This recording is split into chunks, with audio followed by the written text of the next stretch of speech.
Well, I'm out here in a very popular pharmacy that you cannot purchase medical cannabis from. Matter of fact, you can't get it in any pharmacy in Kentucky. You can only get it in special locations in Ohio.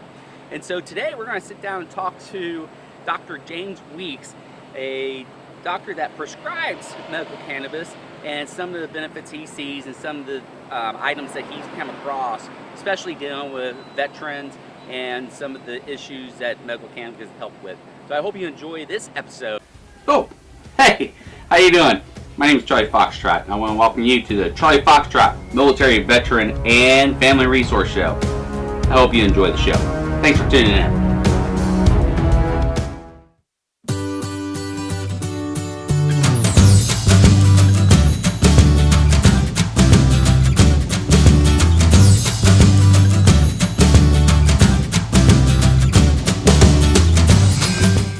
My name is Dr. Weeks, Dr. James Weeks. I'm originally from Houston, Texas.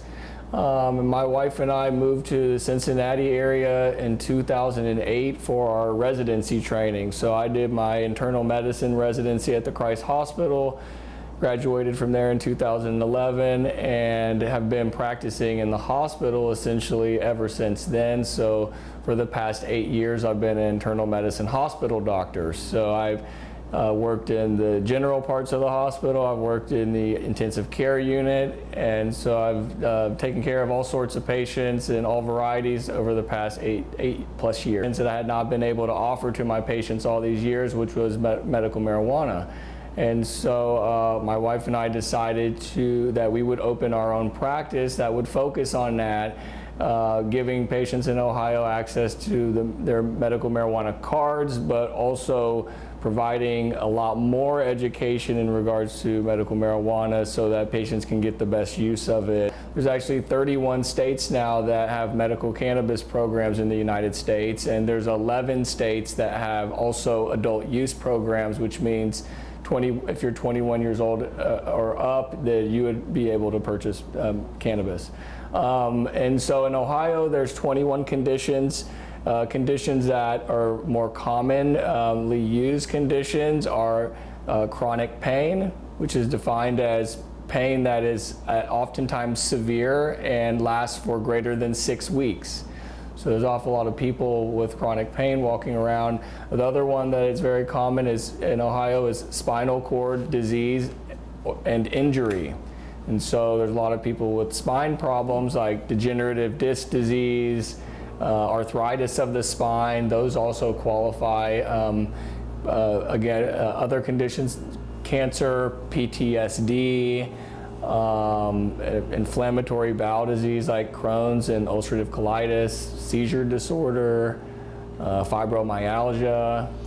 So the internal medicine piece really plays a huge part in your expertise in all this. It does, because I, like mentioning working in the hospital, I mean, I've seen all these qualifying conditions time after time again. Absolutely. And and we all have a select number of, say, tools in the toolbox that we can use for each one of those conditions. And this medical cannabis being something that is interesting in that when you look at all the conditions that do qualify, there's such a range. Other ones I didn't mention would be neurologic disorders like Parkinson's disease and ALS and multiple sclerosis. So we're talking about diseases across a lot of different spectrums and different systems. And so one of the main qualifiers that a veteran may have is PTSD. And PTSD, there's a lot of different symptoms that those patients can experience, and it can be avoiding certain situations. It can be nightmares, night terrors, inability to sleep, etc. And so what they're finding is that the system that works in our bodies that the cannabis is working on, that system becomes dysregulated in a person who undergoes extreme stress. And so that system is called the endocannabinoid system. And so the endocannabinoid system is a system that every human being has and that's a system in our body to maintain a balance and minimize stress. And that system also helps to regulate fear and regulate memory in regard to fear. And so people who have PTSD can be, when they study those patients, they recognize that that system is kind of out of whack. It might be not functioning well or not producing what it needs to produce. And then so thus when a patient uses cannabis and then attacking that system and kind of perking that system up is what our theory behind why marijuana helps with PTSD patients. And marijuana consists of many different components, and two of the more common components are THC and CBD. And actually CBD is interesting in that they're finding that CBD can help with getting rid of the ability, the fear, get rid of that fear. They call that fear extinction is the term they use. And so that means that these fears that are sticking around and these memories that are sticking around can be kind of squelched with use of CBD. What's interesting with the veterans is that Ohio's program has chosen to give veterans some special perks. And so there's after you come to the clinic, there is an application process that the Ohio board requires, and there's a $50 fee for that application. And so patients who can prove that they were veteran status can get $25 off of that application fee, so cut in half. And then also all the shops where patients can go and purchase the marijuana products are required by law to give those patients at least a 10% discount on the products.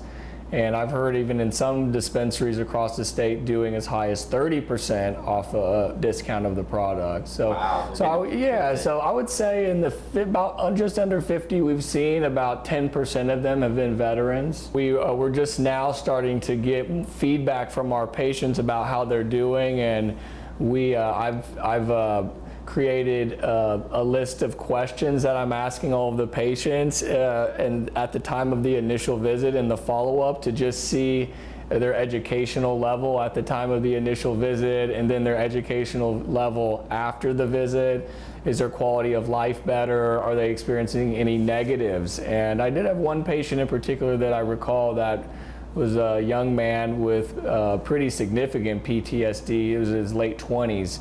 And he was deployed for 7 years, he told me, in like a special ops unit, and he had pretty significant PTSD, and he had used marijuana in the past, and it helped him quite a bit, but he ended up getting a really good job in Cincinnati, and that job at the time was drug testing their employees, and unfortunately that's still kind of a gray area in the law, and that employers can still drug test the medical marijuana patient.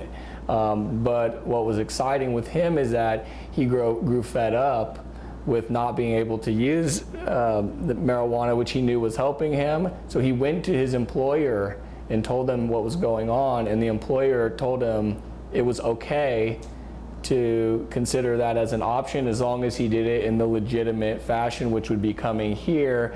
And I've heard from him in the past couple of months, and he told me he was doing very, very well, and that his family and parents had recognized even a difference in his overall well-being. And that's huge, right? And then he sent a person from his company here as well, and that person told me also how much improved that patient was. So that was very early kind of anecdotal information for me to hear that this is an exciting medicine for people that are really having a hard time. After the patient comes in and it seems like it's a good fit, then I enroll the patient into the Ohio registry, and by the time they get home, usually they have the email from the Board of Pharmacy.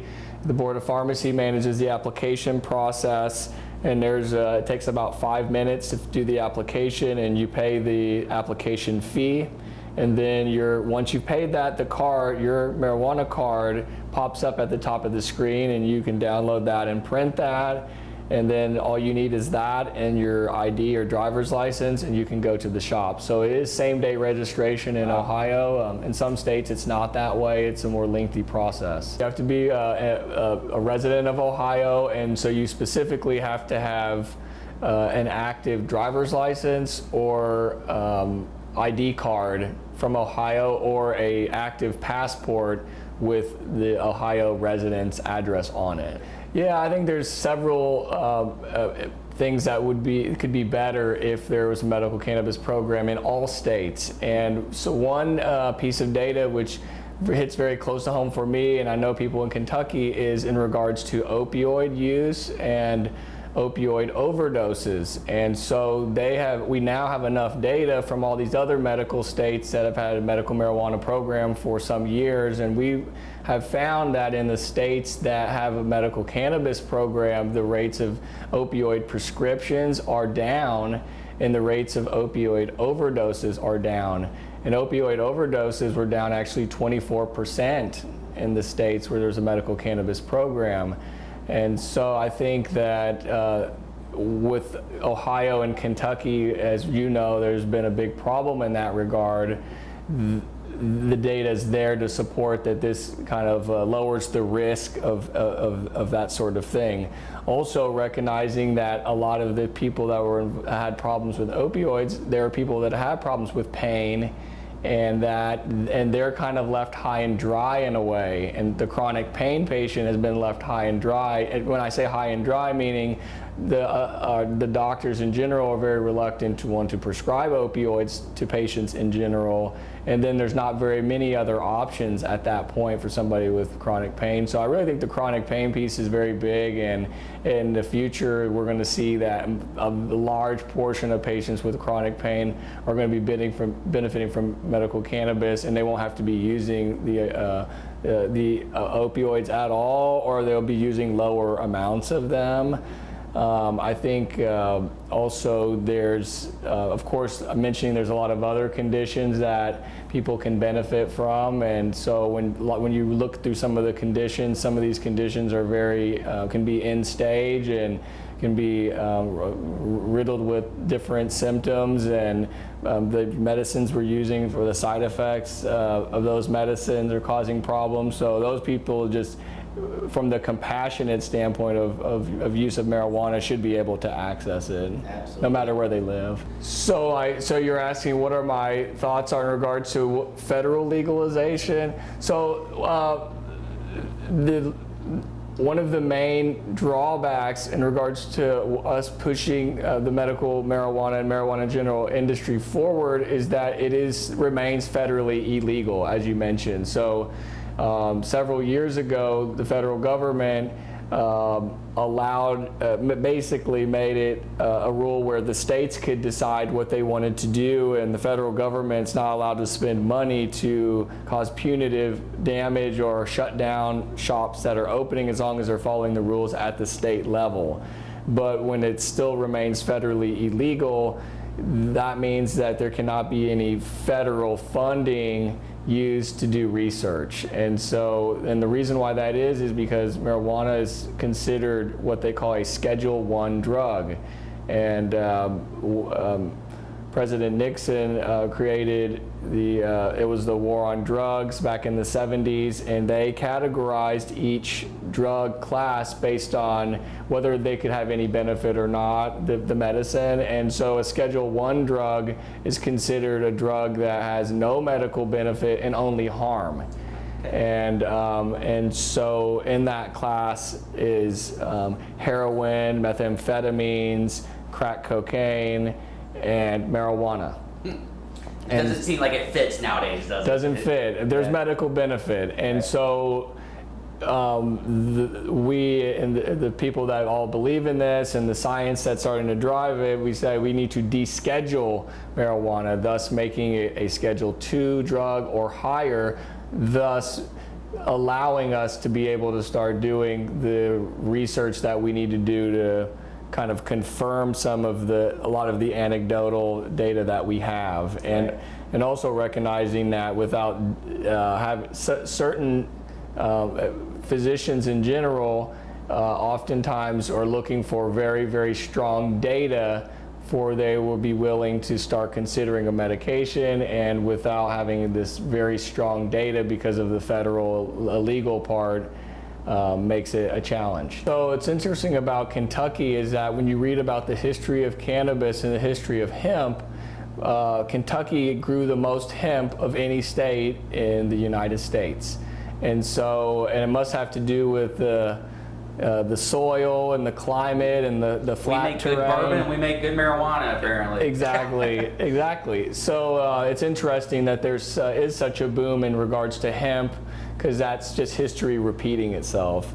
And so what we found back then when we made hemp, we did not know the medical benefits of CBD, but we knew about hemp in regards to industrial purposes, like making clothing and rope and paper, etc. And so only more recently have we discovered that if you get a lot of hemp together and you squeeze it really good, that you can get CBD out of it, which is one of the components of the marijuana plant, but it's also part of the hemp plant. So there's definitely medicinal value in CBD, hemp-based CBD. And so if there's a person that lives in Kentucky that does not have access to the medical cannabis program, that is having problems with PTSD, for instance, they can still get good medicinal benefit with use of the CBD products. The one thing about the CBD products that's important to know is that the CBD is not regulated by the FDA. And so there are a lot of different products that are available that you can pick from, and living in Kentucky and me driving around Kentucky, we see there's a lot of different shops that are open. And so how do we know which is the right product to pick? And so the things that I always recommend patients do is they need to make sure that whatever product they are purchasing can prove, the company can prove that they have tested the product. And so, and often they'll test a product, and some of the really good companies will say they've also third-party tested the product, and they can prove that as well.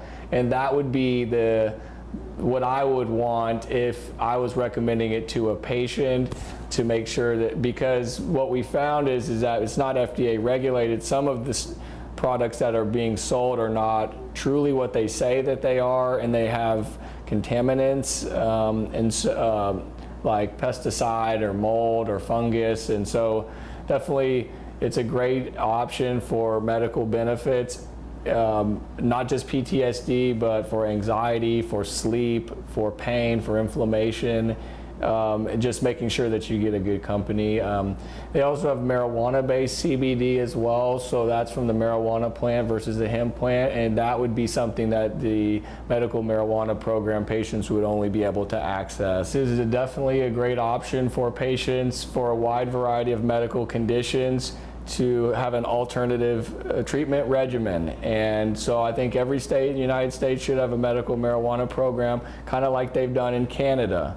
Now every state in Canada has access to medical marijuana, and when it becomes legal on a federal level, what will be great is that hopefully the insurance companies will also follow on board, and they will start covering the cost of the marijuana visits and the marijuana products as they do in Canada at present. So if you don't mind, let's get some contact information out there, and yeah, sure. If people can reach out, obviously if they're an Ohio resident, interested in an alternative program that has proven to work. Yes. Not only for veterans, but for the general population as well. How would they reach out to you? So happy to see any patient that's interested in coming in. If they have questions, they can always call to see if they have questions of whether they qualify, or if they have any other questions in general. And again, our clinic name is One Heart Medical.